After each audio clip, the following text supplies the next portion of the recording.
Claire Castro ay merong mensahe para kay Pangulong Duterte sa kanyang kalagayan ngayon. Ito ang kanyang mensahe, sana'y magustuhan nyo.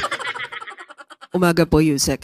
Ma'am, si Mrs. Zimmerman mentioned na butot balat na daw si former President Rodrigo Duterte. Do you think this is a cause of concern considering that the investigation about the alleged human rights violations still ongoing? Ayan, so ang ganda naman ng tanong. Sa tingin nyo ba dapat kang maging concerned dahil pumapayat siya? Dapat ka bang maging concerned? Ako, pag tinanong mo ako noon, yun talaga. Dapat talaga ako nalungkot talaga, and considering lahat ng mga ginawa niya sa bayang Pilipinas, the things that, yung mga sinakripisyo niya para sa bayang Pilipinas, he deserve better. Hindi ba? He deserve better. Ako, bilang isang gobyerno, citizen ko yan, ang dapat kong gawin is to contact ICC and ask them, according to reports, our former president is getting thinner and thinner.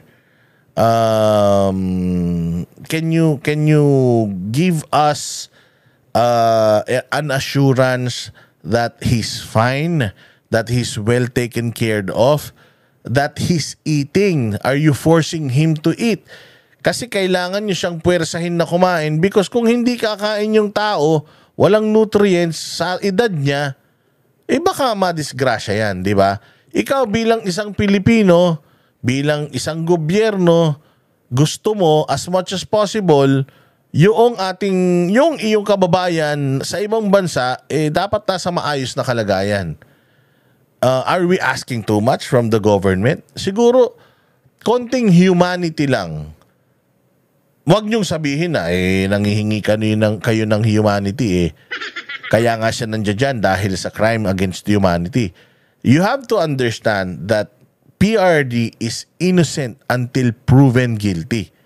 The fact na sinabi ni Secretary Remulla na walang ebidensya ng extrajudicial killings dahil nung sa war on drugs ni Pangulong Duterte, ibig sabihin walang kakwenta-kwenta talaga itong kaso na ito. That being said, dapat ikaw bilang isang gobyerno, alam mo na meron kang isang kababayan na medyo nagdedelikado. Hindi lang to basta normal na Pilipino. Isa itong dating presidente.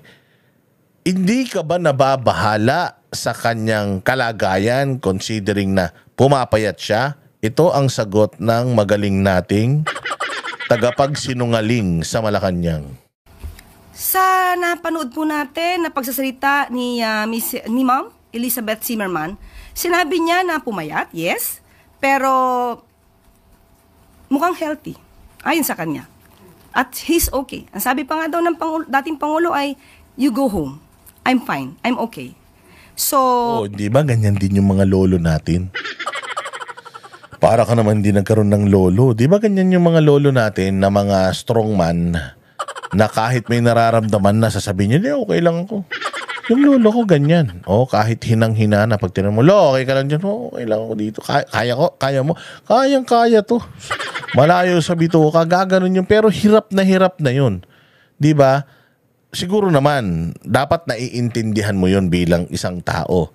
Kasi sila, nakita nila at nakausap nila. Although, yun yung narinig mo, ikaw bilang isang Pilipino, bilang kapwa mo Pilipino yan, at kayo yung nasa kapangyarihan, wala ba kayong gagawin para at least man lang on your own makahingi kayo ng assurance na he's well taken care of, na siya ay maayos, sine-check up, ano ba kalagayan niya dyan, saan ba siya namamalagi, okay ba yung okay ba yung init, okay ba yung lamig sa kanya, hindi ba? At hindi na daw siya nag-take ng medicine. No? Parang maintenance. So, it's good for him, according to Ma'am Elizabeth Zimmerman. At yun din naman ang ibinalita ni VP Sara ng Vice Presidente kanina yatang umaga. So, saka mas maganda po talaga na natitignan naman po ang kanyang kalusugan doon mismo sa The Hague. So, Paano mo nalaman? Natitignan yung kalusugan niya sa Hague. Hindi ba nga dapat nga doon ka mag-alala eh? Natitignan yung kalusugan niya, pero skin and bone siya. Di ba kailangan, mas maganda nga dyan eh, kayo mismo eh, on your own. Kasi baka mamaya nagpapaawa lang yung mga yan. Well, we have to see for ourselves, di ba? If he's really skin and bones. Dapat you were checking on the former president, madam. Bilang siya'y Pilipino, bilang siya'y maayos na Pilipino at wala namang kaso sa Pilipinas, hindi ba dapat kayo, on your own, chine-check nyo yung kanyang kalagayan doon? Although alam naman natin, hindi nyo gagawin niya kasi gusto nyo nga mamatay na yan eh. Para mawala na yung tinik ninyo. Akala nyo nga, pag pinatapon nyo yan dyan, akala nyo nakaluwag-luwag kayo eh. Mas lalo pa nga kayong napunta sa alanganin dahil dyan eh. Pero bilang isang matinong tao, siguro mas maganda, 'di ba, na mag-alala ka sa kababayan mo. Sa bagay, kung diyan nga sa presidente, wala silang pag-aalala lalo pa kaya yung mga kababayan natin na naiipit diyan sa digmaan ng Iran at Israel. Ganyan sila ka walang pakialam sa mga citizens nila na nasa ibang bansa.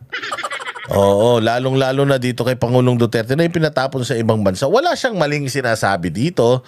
Pero itong ganitong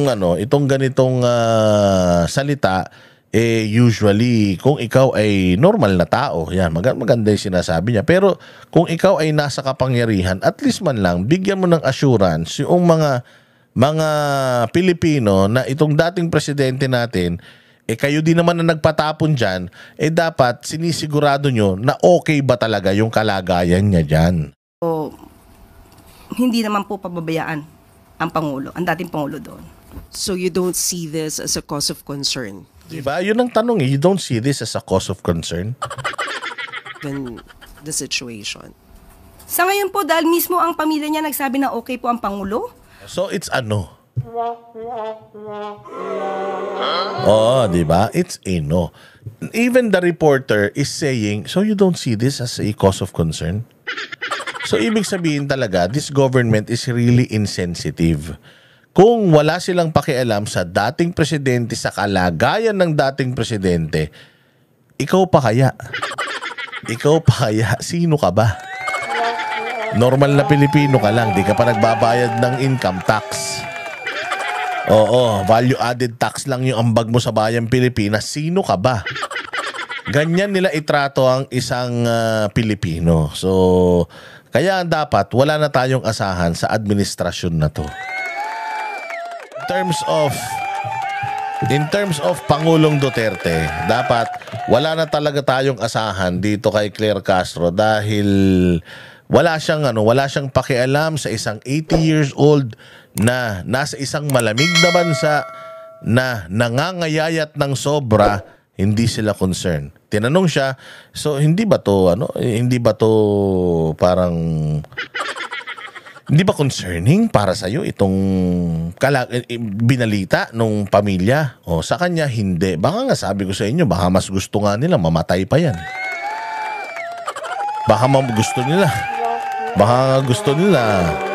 gusto nila mawala na yan si Pangulong Duterte kasi akala talaga nila if that happens, wala na. O maano na ang Pilipinas, malulubog na ang Pilipinas.